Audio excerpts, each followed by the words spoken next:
Have a nice day, children. Now we will see about the Unit 2 from History. The lesson name is Art and Architecture of Tamil Nadu.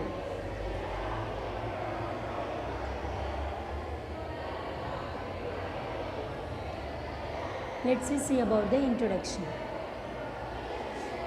Dravidian architecture is of indigenous origin. It advanced over time by a process of evolution. The earliest examples of the Tamil Dravidian architectural tradition were the 7th century rock cut strings at Mahabalipuram. The absence of monuments in South India prior to the 7th century is attributed by scholars to temples out to have been built in wood, which were eventually destroyed by forces of nature. In Tamil Nadu, the evolution of temple architecture took place in 5 stages. That is, first one is the Pallava epoch, AD 600 to 850. Next, second one is early Chola epoch, AD 850 to 1100. Third, later Chola epoch, AD 1100 to 1350. Fourth one, Vijayanagara or Nayak epoch, AD 1350 to 1600, and modern epoch after AD 1600. First, we will see about the Pallava epoch. The Pallava epoch witnessed a transition from rock-cut to freestanding temples. Rock-cut temples were initially built by carving a rock to the required design, and then rocks were cut to build temples. The Pallava king Mahendravarman was a pioneer in rock-cut architecture. Mandagapattu temple was the first rock-cut temple built by him. You can see here, this is the rock-cut cave temple image in Mandagapattu.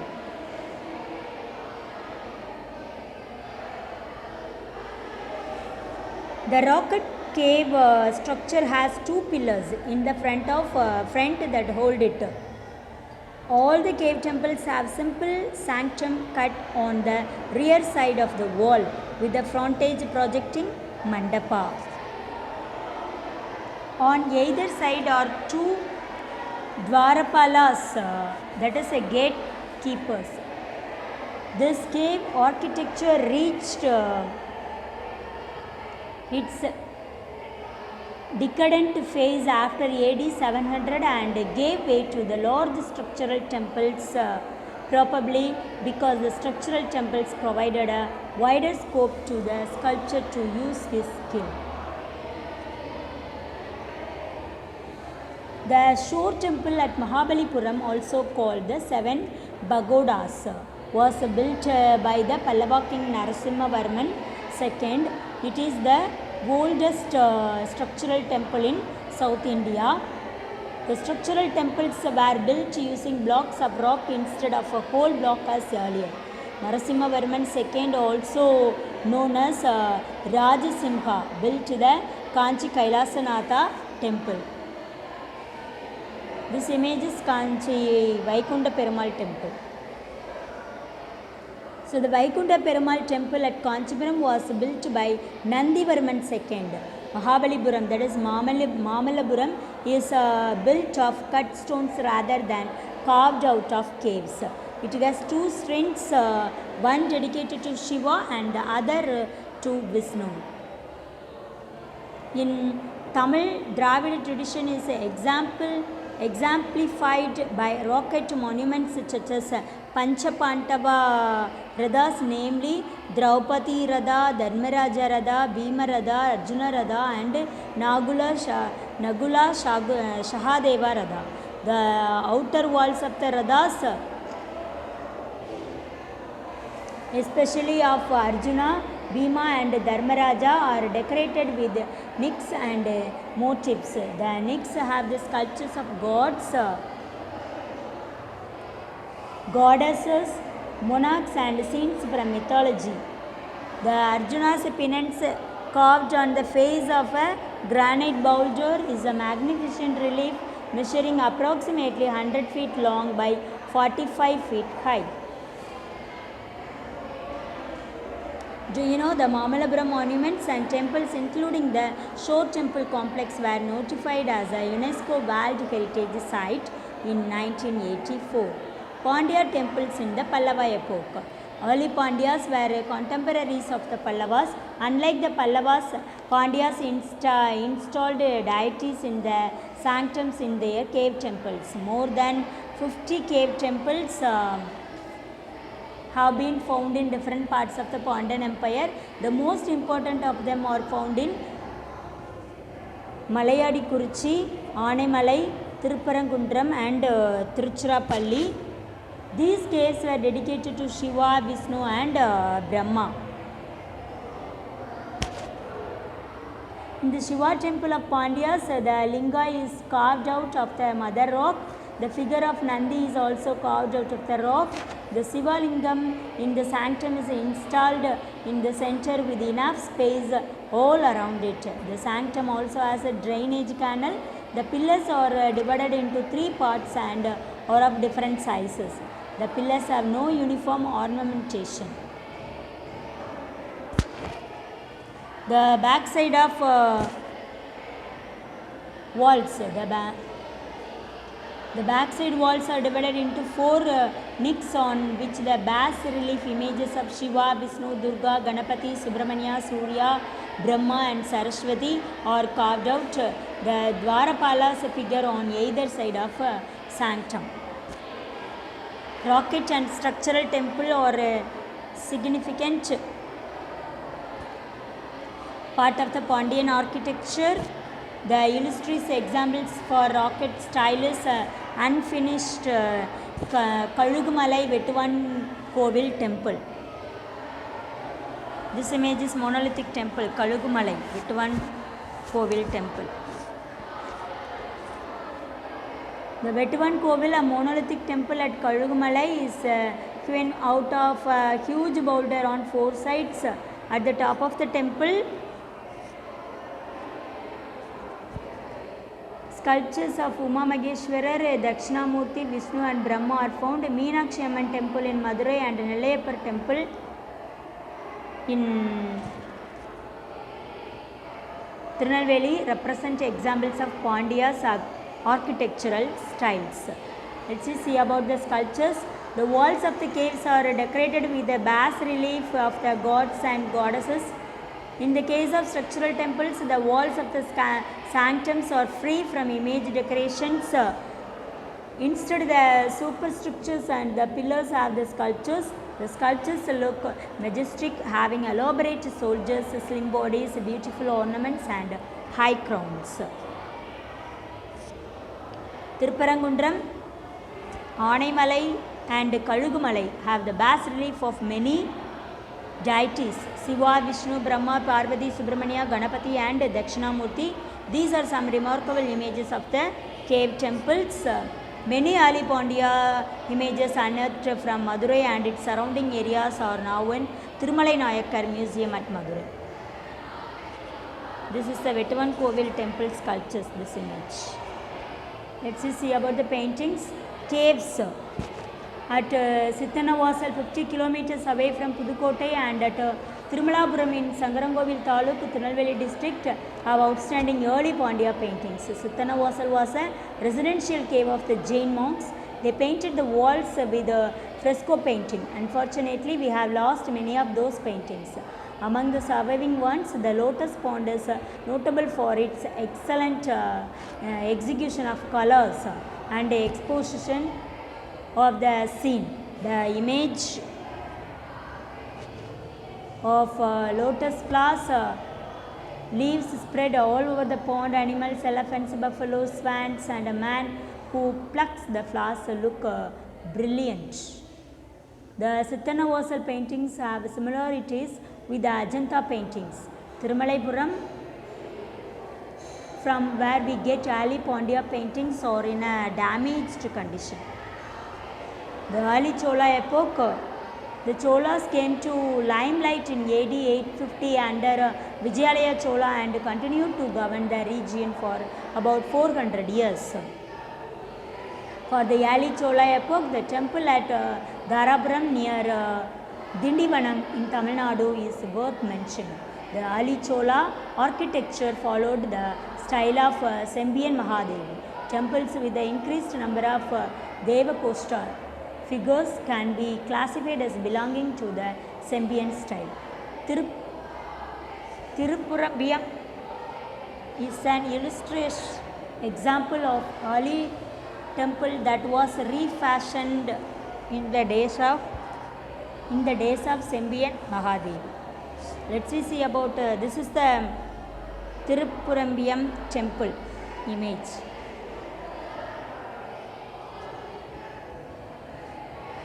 Later Chola epoch,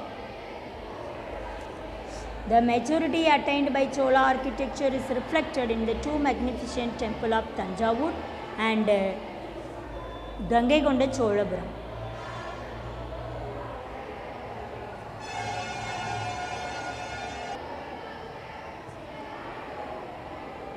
The magnificent Tanjavur big temple dedicated to Shiva, completed around AD 1009, is a fitting memorial to the material achievements of the time of Rajaraja. Tanjavur big temple, at the time the big temple of Tanjavur was constructed, it was a huge temple complex. The 216 feet Vimana is notable as it is one among the tallest man-made shikaras of the world. Due to its massive height, the shikara is called the Dakshina Meru. The huge bull statue, that is Nandi, measures about 16 feet long and 13 feet height and is carved out of a single rock. Gangaikonda Cholapuram. The Gangaikonda Cholapuram served as the Chola capital for about 250 years until the decline of the Cholas and the rise of the Pandyas. The Brigadishwara temple of Gangaikonda Cholapuram, built by Rajendra Chola, is undoubtedly as worthy a successor to the Brigadishwara temple of Tanjavur. The height of the temple is 55 meters.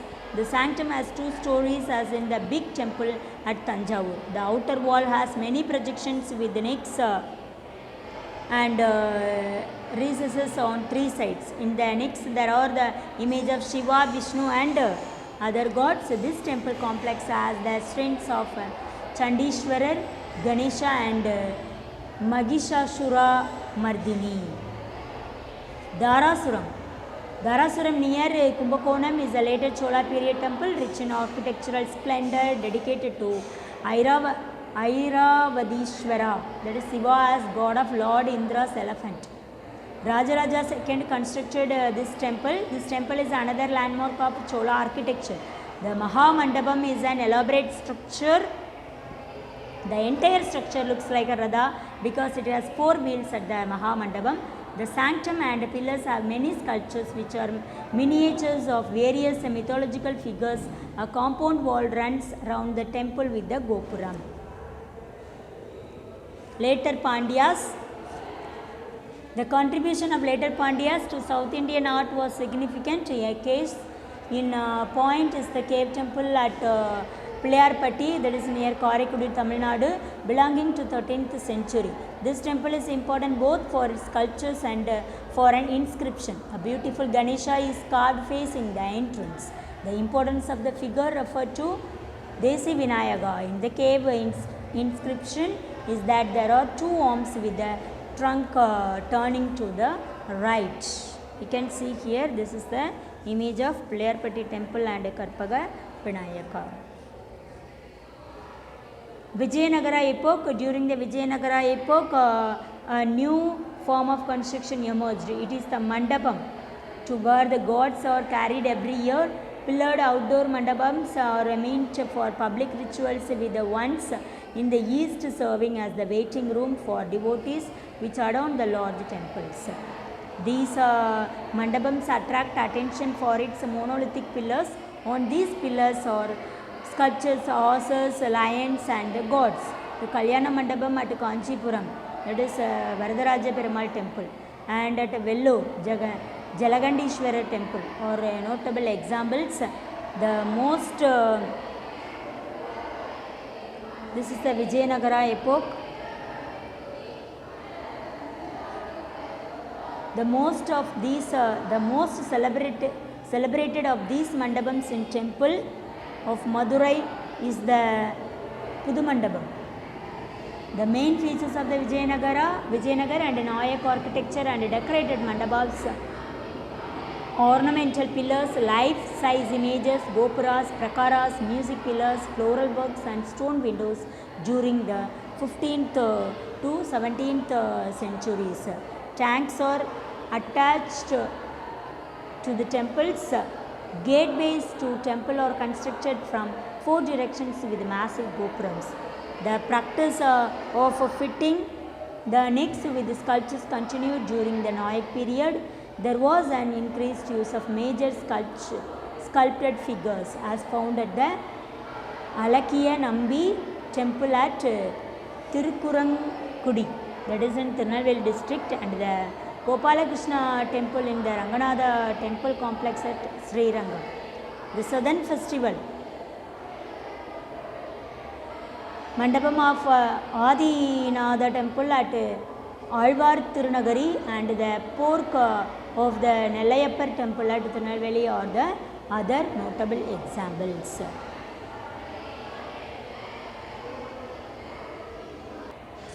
In Tamil Nadu, the image of deities attached to composite columns gradually freed themselves from the core column.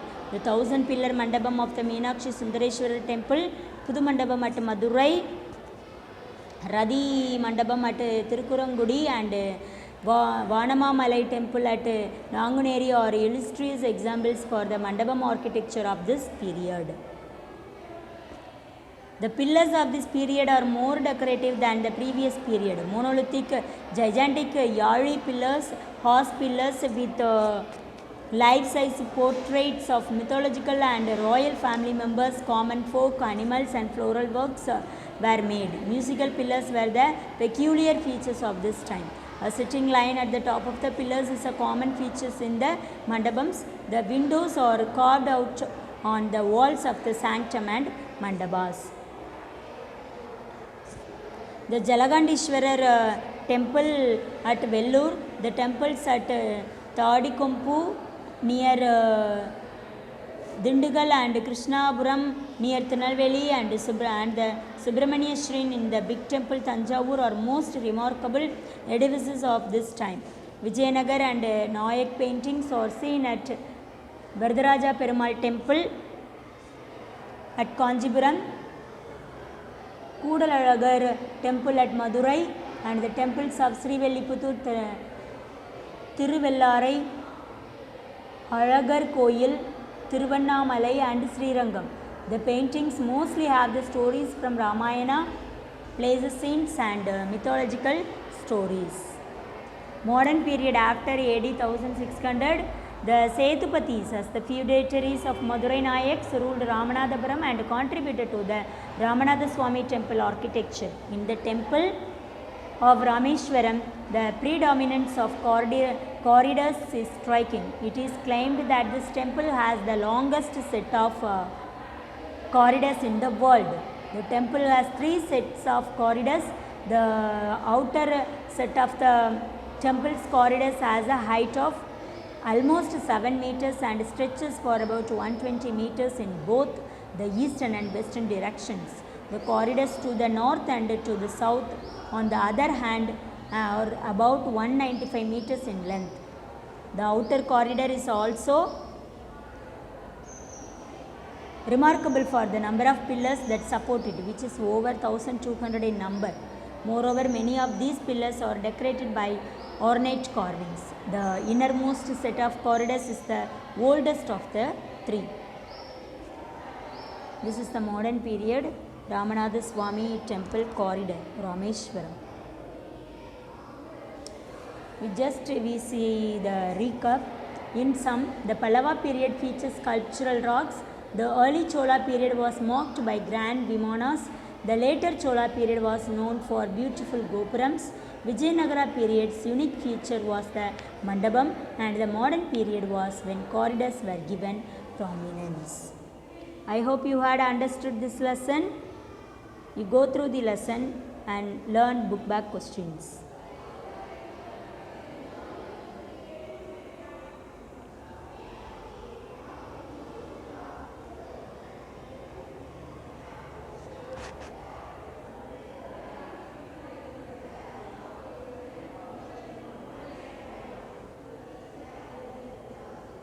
Thank you, ma. Take care of yourself.